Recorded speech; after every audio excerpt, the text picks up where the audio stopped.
Hello வணக்கம் பீடாக், welcome to the show. KKR versus GT இப்போதான் முடிஞ்சிருக்கு ஈடன் கார்டன்ஸில். ஜிடி வந்து கன்வின்சிங்காக ஜெயிச்சிட்டாங்க. எல்லாரும் கேகேஆர் ஹோமில் ஜெயிச்சிருவாங்கன்னு நினச்ச ஒரு மேட்ச்சு ஜிடி இப்படி ஈஸியாக ஜெயிச்சிட்டாங்க. பீடாக், இதை பற்றி என்ன நினைக்கிறீங்க? இனிஷியல் தாட்ஸ் என்ன? அந்த டாப் த்ரீய அந்த ஃபார்முலாவை யாராவது ஒருத்தர் உடைக்கணும். உடைக்கலைன்னா யாராலையும் அவங்கள தோக்கடிக்க முடியாது. அவங்க ஃபேன்சி கிரிக்கெட் ஆட மாட்டேன்றாங்க. அவங்க எதை பத்தியும் கவலைப்படாம 13 over top three has to take responsibility and leaving very less work for their middle and lower order. அந்த தியரியை யாராவது உடைக்கலன்னா அவங்க ஒவ்வொரு மேட்சும் இப்போ 195 to 210 வின்னிங் ஸ்கோர்னு சொன்னோம். 198 வலிக்காம அடிச்சாங்க. Proper cricketing shots have been played. இதுல என்னன்னா உங்களுக்கு the way Jos Buttler is adapting game after game. Sai சுதர்ஷனை பத்தி உங்களுக்கு தெரியும், எல்லாம் ஒரு கன்வென்ஷனல் பிளேயரு. இந்த ஃபார்முலாவை நீங்க உடைச்சு அந்த மிடில் ஆர்டருக்கு நீங்க ப்ரெஷர் போட்டீங்கன்னா தான் அவங்களே நீங்க தோக்கடிக்க முடியும். கரெக்டா இன்னைக்கு வாஷிங்டன் சுந்தரையும் கொண்டு வந்தாங்க. அவங்க எல்லாத்தையுமே கரெக்டா பண்றாங்க. ஒண்ணுமே நீங்க பண்ண முடியாது. இதுல வந்து மெச்சூரிட்டி லெவல்ஸ் என்னன்னா, ஃபர்ஸ்ட் 6 ஓவர்ல அடிக்கணும் அப்படின்னு சொன்னேன். அவங்க 6 ஓவர்ல அடிக்கல. ஆனா என்ன பண்ணாங்க, 45 ஃபார் நோலாஸ். ஓகே, 60 வரணும்னு சொன்னேன். 7 to 10 ஒரு 30 ஃபார் நோலாஸ் ஆடி 90 ஃபார் 2 வரணும்னு சொன்னேன். இவங்க என்ன பண்ணாங்க, ஃபர்ஸ்ட் 6 ஓவர்ஸ்ல அடிச்சுட்டு விக்கெட் இருக்கிறதுனால 7 to 10 ஆக்சிலரேட் பண்ணி 90 ஃபார் 2 நம்ம சொன்னோம். 89 ஃபார் நோலாஸ். பாத்துக்கோங்க. 11 to 15ல 140 ஃபார் 4 சொன்னோம். 11 to 15ல 139 ஃபார் 1. அவங்க கூட்டி கழிச்சு பார்த்து கிரிக்கெட் ஆடுறாங்க. அதுக்கப்புறம் அவங்க இன்னும் நிறைய அடிச்சிருவாங்கன்னு நினைச்சேன். திருப்பியும் சொல்றேன், அவங்களுக்கு இந்த power hitters lower and middle order அவ்வளவு இது இல்லை. In spite of 9 wickets they could only score 59 for 2, but 195 to 210 is a winning score in Kolkata. இவங்க பாருங்க, பவர் பட் இது பிளேல அடிச்சது பத்தல நிறைய பேர் போட்டு நான் பார்த்தேன். ஹாஃப் டைம் இன்னும் அடிச்சிருக்கணும்னு. இன்னும் அதாவது நீங்க பஞ்சாமிர்தம் கொஞ்சம் கொடுத்தீங்கன்னா சாப்பிட்டு நல்லா இருக்கும், 2வது தடவை கேட்பீங்க. நல்லா இருக்குன்றதுனால 3வது தடவையும் சாப்பிடணும்னு நினைப்பீங்க. அதுதான் எல்லாரும் பண்ற தப்பு. Winning score 195 to 210 if you bowl well. அதுக்கப்புறம் என்ன யோசிப்பாங்க, இன்னும் கொஞ்சம் வந்துருந்தா பெட்டரா இருக்கும். இவன் பாருங்க, 45 ஃபார் நோலாஸ் அவங்க, இவங்க 45 ஃபார் 2. ரன்னும் அடிக்கல, விக்கெட்டும் போயிடுச்சு. 7 to 10 வேற வழியே கிடையாது, ஆக்சிலரேட் பண்ணியே ஆனோம். அப்ப என்ன பண்ணான், 23 ஃபார் நோலாஸ், 68 ஃபார் 2 10 ஓவருக்கு அப்புறம். 11 to 15ல 46 ஃபார் 2. இப்ப இங்க என்ன சொன்னோம், 10 ஓவர் செட் பண்ணிட்டு 11 to 15 எந்த டீம் நல்லா ஆடுதோ ஃபார் த ஃபைனல் டேஷ் அவன் தான் ஜெயிப்போன்னு. ஜிடி வந்து 50 ஃபார் 1, கேகேஆர் 46 ஃபார் 2.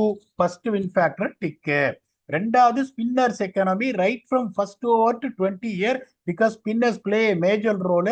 நானும் எட்ஜி ஏன் இவங்களுக்கு கொடுத்தேன்னா, it is because of Sunil Narine, it is because of Varun Chakravarthy, it is because of Moeen Ali who can also do the job well. 11 ஓவர்ல 96 ரன்ஸ், 0 விக்கெட்ஸ் ஃபார் கேகேஆர். வேற ரஷீத் கான் இன்னைக்கு ப்ரூவ் தட், நீங்களும் சொன்னீங்க இன்னைக்கு 2 விக்கெட் எடுத்துருவாரு, அருமையா போடுவாருன்னு. முதல் 2 ஓவர்ல 5 ரன் 1 விக்கெட். ஜிடி ஸ்பின்னர்ஸ் 10 ஓவர்ஸ்ல 80 ரன்ஸ் 4 விக்கெட்ஸ். அதுக்கப்புறம் பெருசா இவங்க ஸ்ட்ராட்டஜிக்கல் எரர்லாம் பண்ணல கேகேஆர். நான் திருப்பியும் சொல்றேன், வெங்கடேஷ் ஐயருக்கு பேட்ல படல, விக்கு சிங்க்கு பேட்ல படல, ரமன்தீப் சிங்க்கு பேட்ல படல, ரசலுக்கு பேட்ல பட்டு ரொம்ப நாள் ஆச்சு. உங்களுக்கு இப்போ Moeen Ali you can only play as a spinner, அவருக்கு பேட்ல பட்டு பல வருஷம் ஆச்சு. ஸோ இந்த மாதிரி உங்களுக்கு பிரச்சனை இருக்கும்போது உங்க டாப் த்ரீயும் அவங்க டாப் த்ரீ மாதிரி பர்ஃபார்ம் பண்ணணும். பர்ஃபார்ம் பண்ணலன்னா யூ காட் நோ சான்ஸ். அவங்க ஒரே சான்ஸ் எப்படி எடுக்கணும்னா, நீங்க சொல்ற மாதிரி மொயின் அலிக்கு பதில ரோமான் பவலை கொண்டு வந்துட்டு அதுக்கப்புறம் சேத்தன் சக்காரியாவை அவங்க எடுத்துட்டு வரணும். That is only. பெட்டர் பீடா. இல்ல வேற யாருமே யாருமே அடிக்க மாட்டேன்றாங்கன்றேன். இப்போ உங்களுக்கு வந்துட்டு ரஹானேவை விட்டுட்டீங்கன்னா, ஒரே ஒரு தப்பு அவங்க பண்ணது, ரகுவன்ஷி மாதிரி ஒரு ஆளை இம்பாக்ட் அவ்வளவு பின்னாடி இருக்கிறீங்களா? பெரிய அதுவும் டாட்லாம் அவர் வந்து அடிச்சு ஆட மாட்டாருன்னு இவங்க நினைக்கிறாங்க. அப்ப மத்தீஷா பத்திரானுக்கு சொன்ன அதே கதை தான். அவுட்புட் பாத்தீங்கன்னா ரகுவன்ஷி பிளேட் பிரில்லியன்ட்லி. ரகுவன்ஷியே நான் குறை சொல்ல மாட்டேன். அவரை எப்படி நீங்க குறை சொல்லுவீங்க? அவர் ஏன் உள்ள வரும்போது 20 பால்ல 81 ரன் அடிக்க ஜெயிச்சு கொடுத்துருவாரா மேட்ச் அவரு? எனக்கு புரியாத விஷயம். ரகுவன்ஷி மாதிரி ஒரு ஆள் நம்பர் 4 ஆடணும். ஒருவேளை ஒரு நம்பர் 4 வந்திருந்தா உங்களுக்கு இதுவா இருக்கும். நான் சொல்றேனே, ரிங்கு சிங்க I rate him extremely highly. அவருக்கு பேட்ல படல. That low phase of life everyone will go through. Moeen அலியே நீங்க ஆடணும்னா ஒன்லி ஆஃப் ஸ்பின்னரா தான் ஆட முடியும். அவருக்கு பேட்ல படாது. ஆண்ட்ரி ரசலுக்கு பேட்ல பட்டு ரொம்ப நாள் ஆச்சு. ரமன்தீப் சிங்க்கு என்ன ஆச்சுன்னே தெரியல. அவர் வந்தாலே அவுட் ஆற மாதிரி ஒரு ஃபீலிங் இருக்கு. அப்படிங்கும் போது போன அதே ஐபிஎலுக்கு நம்ம தான் சொன்னோம், இதே ரிங்கு சிங் வந்து T20 வேர்ல்ட் கப்புக்கு மொதல் பேர் அவர் தான் எழுதணும்னு நம்ம சொன்னோம். We are being very frank, அவ்வளவுதான். இப்பயும் அதைத்தான் சொல்லுவேன். Every player goes through that. இன்னொன்னு என்னன்னா, இன்னொரு பாயிண்ட் என்ன ரிஃப்ளெக்ட் பண்ணோம், backup Quinton de Kock Rahmanullah Gurbaz அவர் அடிச்சும் 1.5 வருஷம் ஆச்சு. அப்படிங்கும் போது you should have still gone with someone like Quinton de Kock who might fail and then come up with a blistering knock. I'm not supporting Quinton de Kock. அந்த ஒரு 80 ரன் அடிச்சாரு, 80 ரன் 90 ரன், அதுக்கப்புறம் ஒரு 97. ரன்னே அடிக்கல அவரும். அதையும் நான் சொல்லிடுறேன் உங்களுக்கு. பட் உங்களுக்கு ஆப்ஷன் என்ன இருக்கு அப்படின்னு பாத்தீங்கன்னா, இப்ப நான் என்ன பண்ணிருப்பேன் அந்த மாதிரி ஒரு சுச்சுவேஷன்ல, அவங்க குவிண்டன் டிகாக்க உக்காத்தி வைக்கணும் அப்படின்னு அவங்க டிசைட் இன்னொரு ஒரு பிரச்சனை அவங்களுக்கு என்னன்னா, விக்கெட் கீப்பர் கிடையாது. இந்தியன் விக்கெட் கீப்பர் அந்த இதுல இல்லைன்னா அவங்க என்ன பண்ணிருக்கலாம், ராணே ஓப்பனிங் இறக்கிட்டு அந்த பிளேஸுக்கு ரஹ்மான் பவலை கொண்டு வரலாம். விக்கெட் கீப்பிங் பண்ண ஆள் கிடையாது. சிசோடியா கீப்பர் தானே? யாரு? ரவுனிக் சிசோடியா. Luvnith Sisodia keeper sir. அவர் இந்தியன் பேட்ஸ்மேன். அவர் யாருக்கு பதிலா எடுத்துன்னு வருவீங்க? ரமன்தீப் சிங் பதில் தான் எடுத்துன்னு வரணும் நீங்க. இந்த இல்லன்னா நீங்க டாப்ல எடுத்துட்டு ரமன்தீப் பதிலா Rovman Powell for Ramandeep, Quinton de Kock பதிலா சிசோடியா. அதை தான் பண்ணணும். அதான் இப்ப பாத்தீங்கன்னா, இப்ப ரொம்ப அவங்களுக்கு ஒரே ப்ராப்ளம் அதுதான். நம்ம ப்ரிவியூ பண்ணும்போது நிறைய பேர் வந்து கேட்டதுக்கான காரணம், இவங்க பேட்டிங் இந்த தடவை சரி வராதுன்ற ஒரே problem. Because their middle order and lower middle order is very weak. அங்க நேராஜி எதுக்குமே கவலைப்படல. யார் இருக்கீங்களோ இல்லையோ, என்னோட டெம்ப்ளேட்டு இதுதான். பேட்டிங் ஃபர்ஸ்டோ, நீ வந்து சேசிங் டார்கெட்டோ, what I got to do is first 13 overs 3 பேர்ல ஒருத்தன் நின்னே ஆடும். அந்த 40 பால் நீங்க ஆடியே ஆடும். 6 ஓவர் 45 ரன் ஜாலியா கையை கட்டின்னு உட்காந்துருக்காரு. Because they know I am going to follow this template. It fails, let it fail.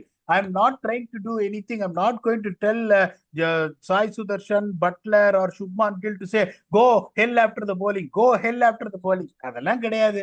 அது அப்படியே நாம தோக்குறோமா, இட் இஸ் ஓகே.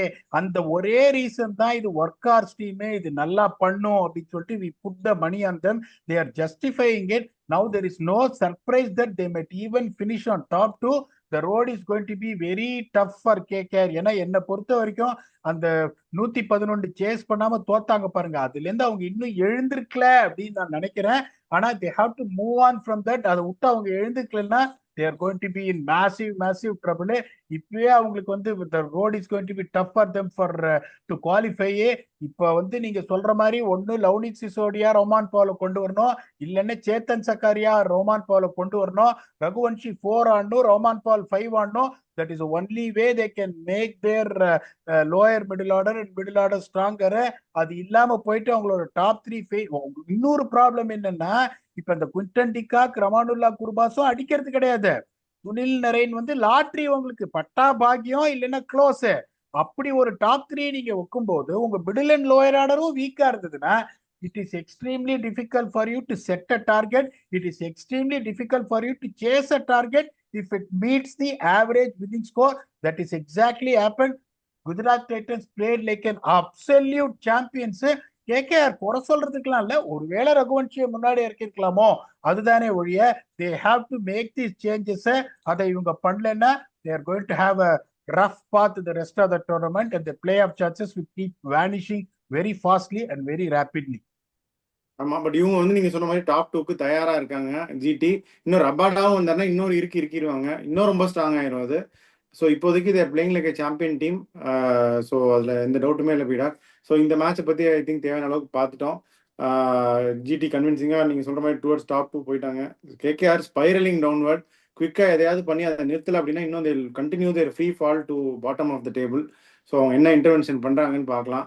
உங்கள் ஃபைனல் தாட்ஸ் என்ன சார்? இதுல பிரச்சனை என்னன்னா, ஜிடி ஒரு பக்கம் ஜெயிச்சிட்டே போறாங்க, டிசி ஒரு பக்கம் ஜெயிச்சிட்டே போறாங்க, ஆர்சிபி கிங்ஸ் 11 அப்படியே மிக்ஸ்டு பேக்கா இருக்காங்க. ஆனா அவங்களும் மேலே இருக்காங்க போது மும்பை ஒரு மொமெண்டமோட வர்றாங்க. மொமெண்டமோட வராங்க. எல்எஸ்ஜியும் 5 மேட்ச் ஜெயிச்சிருக்காங்க போது இந்த catch up job is not going to help any team which feels that I am going to win 3 out of 3.